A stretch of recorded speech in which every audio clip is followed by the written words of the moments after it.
Imagine a powerful Roman governor standing on the edge of his own ruin, haunted by the decision that sealed his fate. Pontius Pilate, the man who ordered Jesus to be crucified, is a figure shrouded in mystery and moral tension.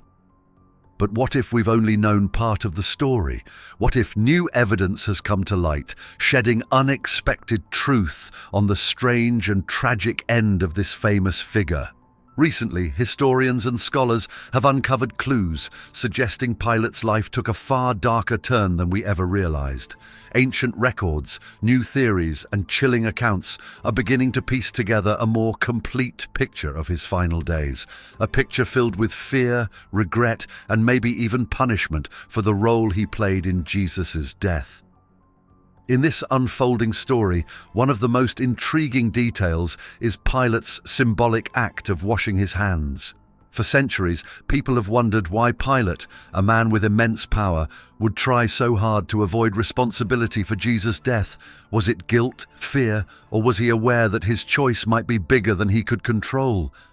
We're closer to understanding why Pilate made this strange gesture and what it meant for his future.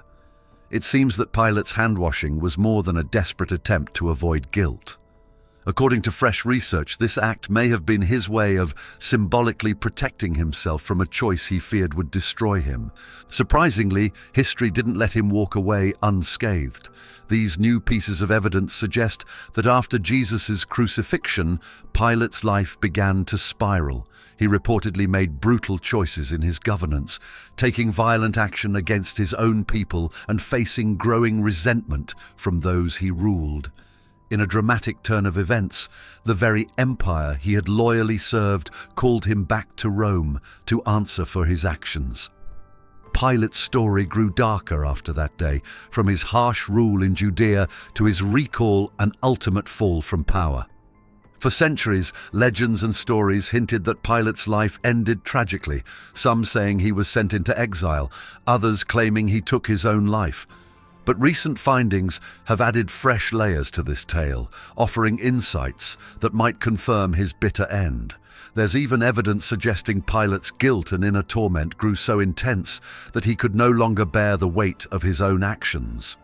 In 33 AD, Pontius Pilate, the Roman governor of Judea, found himself in one of the most pressurized decisions of his career.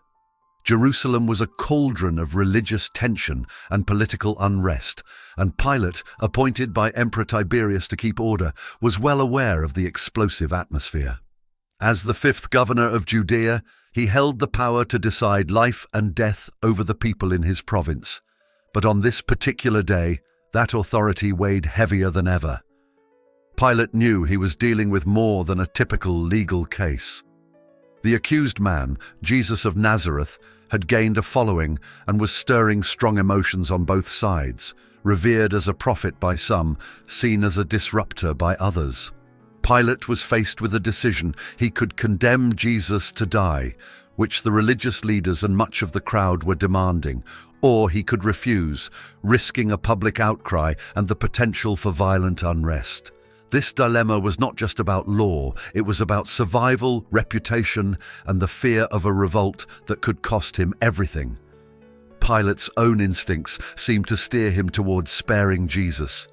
According to gospel accounts, Pilate openly questioned the charges and even declared, "I find no fault in this man." There was no solid basis for the accusation of treason that the leaders brought against Jesus. Pilate knew this, yet he faced an unyielding crowd that was becoming more and more agitated. Additionally, there was the unsettling warning from his wife, Claudia Procula, who had suffered a troubling dream about Jesus the night before and advised Pilate to avoid any involvement with that innocent man. This omen added yet another layer of dread and uncertainty to Pilate's predicament. In an attempt to sidestep responsibility, Pilate used a tradition of releasing a prisoner during Passover, giving the crowd a choice: freedom for Jesus or for Barabbas, a convicted criminal. To Pilate's dismay, the crowd chose Barabbas, leaving him with no easy way out. The pressure intensified, and the fear of an uprising, which could draw the wrath of Rome itself, became all too real. This is where Pilate's fateful act of hand-washing took place. Pilate publicly washed his hands in front of the crowd, declaring, "I am innocent of this man's blood," as a symbolic gesture to absolve himself of responsibility. But as much as he tried to distance himself, the stain of his decision would remain. Pilate's action was a desperate attempt to free himself from the consequences, a visible sign that he felt trapped by forces he could not control. The act of washing his hands became a tragic symbol of moral weakness. Despite his personal doubts and his wife's warning, Pilate allowed fear to guide his decision. He gave in to the pressure of the crowd rather than standing firm in his own judgment. In doing so, he not only condemned an innocent man, but also allowed the course of history to take a pivotal turn, forever linking his name to this single act of condemnation. For Pilate, this choice brought neither peace nor closure. According to historical accounts, his governance took a dark turn after the crucifixion, as he became known for harsher measures, ordering violent actions against the people he ruled. The lingering guilt from this decision may have affected his rule, causing him to act out of an increasingly heavy heart and defensive mindset.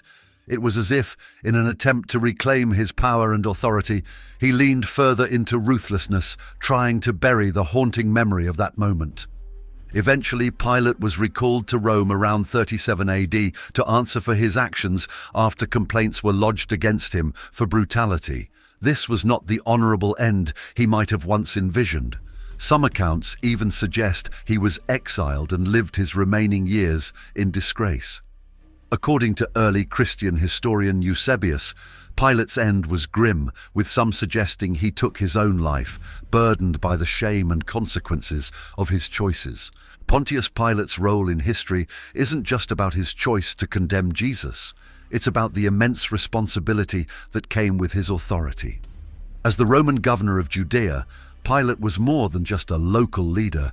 He was the face of Roman power in a region filled with tension, unrest, and cultural clashes.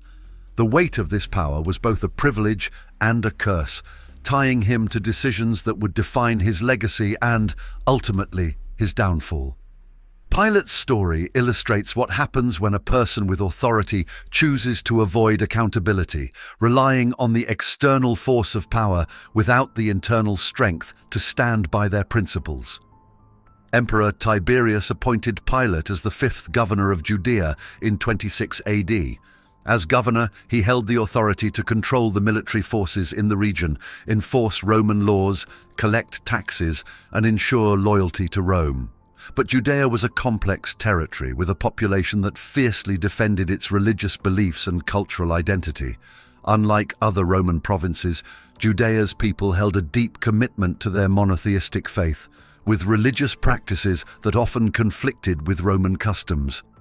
Governing such a territory meant Pilate was constantly balancing his allegiance to Rome with the unique challenges of ruling a people who resented Roman occupation. Pilate's job was demanding, but it also came with great privileges.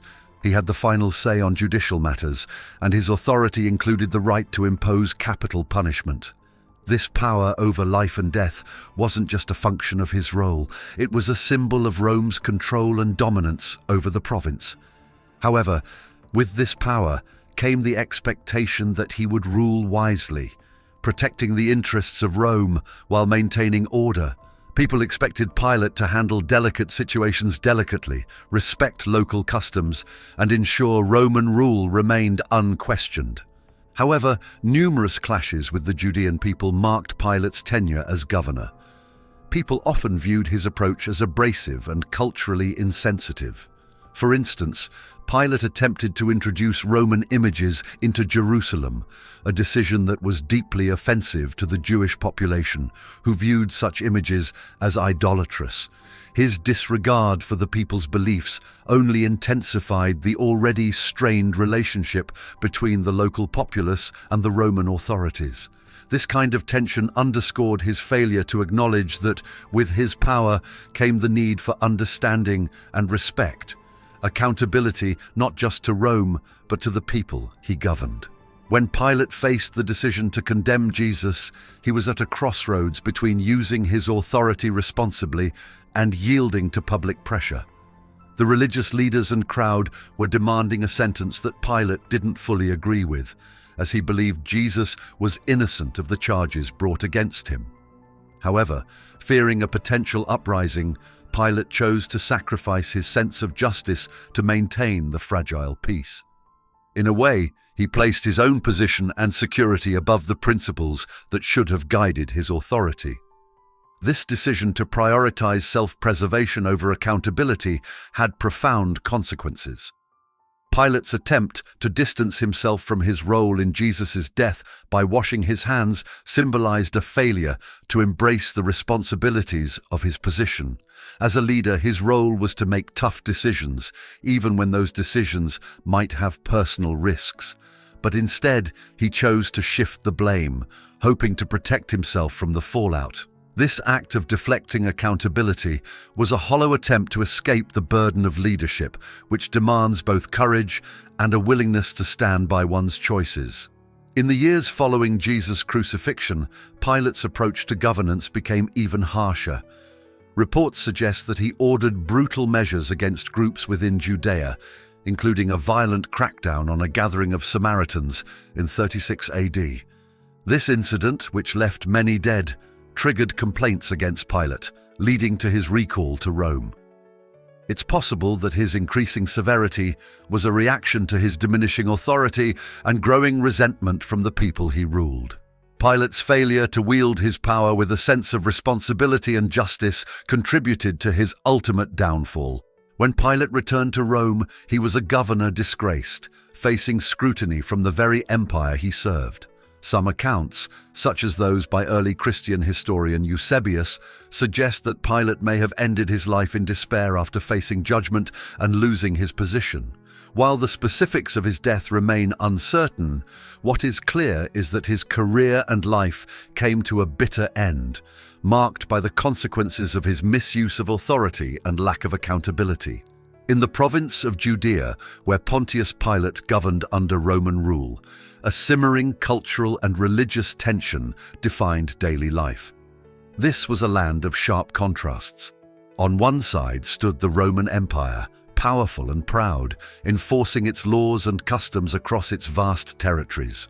On the other, the Jewish people, devoted to their faith and traditions, resisted foreign influence with a deep-rooted determination. Pilate's role as governor put him at the center of these opposing worlds, tasked with maintaining Roman control while navigating the deeply sensitive cultural landscape of Judea. The Roman Empire had dominated Judea since 63 BCE, when General Pompey took control of Jerusalem, making it a province under Roman oversight. Pilate's appointment by Emperor Tiberius around 26 AD placed him in a highly complex environment. His mission: enforce Roman law, collect taxes, and ensure loyalty to the emperor. But Pilate quickly discovered that ruling Judea was not like governing other regions. The Jewish population was not only resistant to foreign rule, but also fiercely protective of their religious identity, which often conflicted with Roman expectations and practices. If you found this journey through history insightful, consider supporting our channel by tapping the Super Thanks button. By doing so, you're helping us keep bringing you stories that dive deep into the lives of figures like Pontius Pilate, uncovering the powerful lessons they leave for us today. Under pressure from the protests, Pilate eventually ordered the standards removed. However, the damage was done. This incident marked Pilate as a leader who either lacked understanding of the people he governed or simply didn't care. The Jewish populace saw this as a sign that he would not hesitate to push Roman culture and authority over their religious values, deepening the distrust between the local population and their Roman governor. In many ways, this early clash foreshadowed the challenges Pilate would face in his interactions with the people of Judea as he continuously struggled to reconcile Roman expectations with the local culture.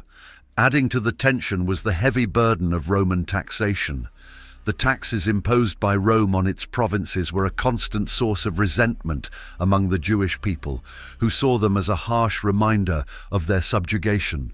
Rome funneled the collected revenue back to support its extensive military and administrative expenses. For many in Judea, these taxes symbolized not only economic hardship, but also the ongoing presence of a foreign power. Pilate's role in overseeing the collection of these taxes further associated him with the hardships imposed on the people he governed. Pilate's decision to use temple funds revealed his misjudgment of the cultural values held by those he governed. Instead of seeing the aqueduct as a public improvement, the people saw it as yet another instance of Roman disregard for their faith. Protests erupted, and when Pilate responded by sending his soldiers to disperse the crowds, violence ensued. This incident further cemented his reputation as a leader who neither understood nor respected the beliefs of the Jewish people, amplifying the already deep-seated mistrust between him and the local population. Thanks for watching. Join our community by subscribing to this channel. Until the next video.